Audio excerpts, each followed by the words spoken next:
Saudara-saudara yang dikasihi Tuhan, setelah kita membaca Yesaya 58 1-12 dalam teks minggu ke-6 Prapaskah, minggu terakhir Prapaskah atau disebut Minggu Palmarum dalam kalender liturgi gereja-gereja, kita berjumpa dengan kitab Nabi Yesaya 58 ayat 1-12, dan ada beberapa hal yang perlu disikapi oleh kita sebagai warga gereja, terlebih lagi di tengah wabah corona yang ada di bangsa dan seluruh warga kota Jambi.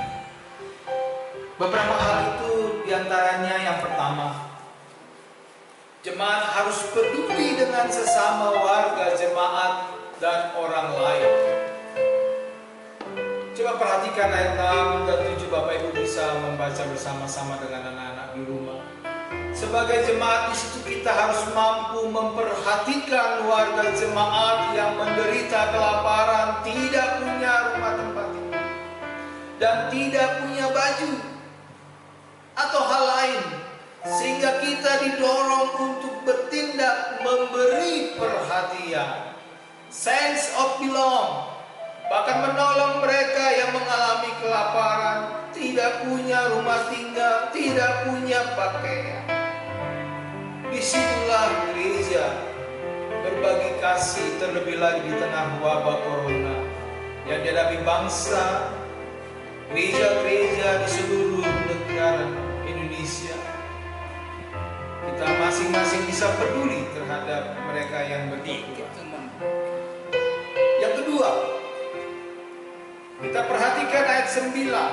Penekanan ayat 9 di sini berarti jemaat atau kita tidak lagi mengenakan kuk kepada sesama, tidak lagi menunjuk-nunjuk orang dengan jari dan memfitnah. Kita tidak lagi melakukan perhambaan dan penindasan baik secara verbal dan non-verbal. Kita tidak boleh lagi melakukan pencemaran nama baik, terlebih lagi nama baik seseorang dengan segala fitnah dan gosip yang mematikan kehidupan orang tersebut. Sebaiknya kita menghindari diri dari perusakan harkat dan martabat orang lain. Disitulah kita bisa saling menolong dan mengasihi, menghargai sesama. Ketiga, Bapak Ibu Saudara-saudara, anak-anak di rumah, pada Yesaya 58 ayat yang ke-10 di situ kita ditekankan berusaha menahan diri, tidak menikmati apa yang diinginkan diri sendiri, tetapi memberi untuk memenuhi kebutuhan orang yang tak berdaya. Ayat 10 ditekan.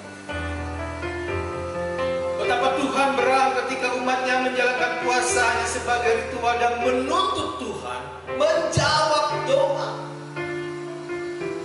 Karena kita sudah merasa melakukan kewajiban yang diminta. Ayat 1-3 mundur ke depan. Kita juga ditegur oleh Tuhan dalam nubuatan Nabi Yesaya. Kelihatannya saja mereka meredakan diri di hadapan Tuhan, tetapi mereka sebetulnya tidak takut melakukan apa yang jahat, seolah-olah Tuhan tidak ada. Ayat 4 dan 5 kita baca. Oleh sebab itu Tuhan berjanji menyertai, bahkan memuaskan kebutuhan kita. Ketika dalam puasa pun kita bisa merelakan bagian kita untuk memenuhi kebutuhan orang lain. Ayat yang ke-11. Dan ditutup ayat yang ke-12 adalah sikap ini yang dikatakan kita akan membangun reruntuhan yang sudah lama tak bisa dihuni, yaitu belas kasihan dapat menembus hati yang keras, sehingga kita bisa hidup berkenan kepada Tuhan. Saudara-saudara, peristiwa wabah corona ini, terlepas dari unsur medis, kita diberi satu hal, bahwa kita ditolong oleh Tuhan untuk semakin bertumbuh, semakin mengasihi, semakin peduli, dan semakin mengandalkan Tuhan dalam hidup. Kiranya Tuhan memampukan kita menjadi warga jemaat yang bisa peduli terhadap jemaat dan juga orang lain. Jadilah berkat buat sesama.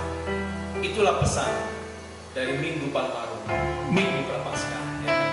Tuhan Yesus memberkati kita. Sola Gracia, kita saat teduh sejenak.